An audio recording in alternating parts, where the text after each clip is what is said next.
કે ઉપરથી ખબર પડી જવી જોઈએ કે આ એક્ટિવ વોઇસમાં છે બરાબર અહીંયા તો મેં સામે લખ્યું છે પણ વાક્ય ઉપરથી ખબર પડે ભઈ કે આ એક્ટિવ વોઇસમાં છે હવે આનું પેસિવ કરવું હોય તો જે વિદ્યાર્થીને ટેન્સ ના આવડતું કે આ વાક્ય કયા ટેન્સમાં છે તો એનું પેસિવ ના કરી શકે જો અહીંયા પેસિવ આનું બનાવવું છે ધ્યાન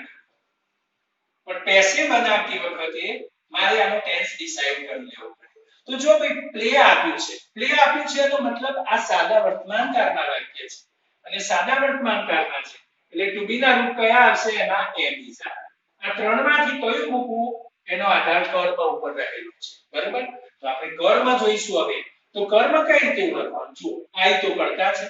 પ્લે ક્રિયાપદ છે ક્રિકેટ કર્મ છે અને એવરીડે અન્ય કાળ છે હવે તમે મને કહેશો ક્રિકેટ ને કર્મ કેવી રીતે ડિસાઈડ કરવી તો જો હંમેશા કર્મ ઓળખવા માટે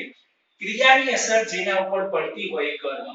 તો પ્લે ની અસર કોના ઉપર પડે છે ક્રિકેટ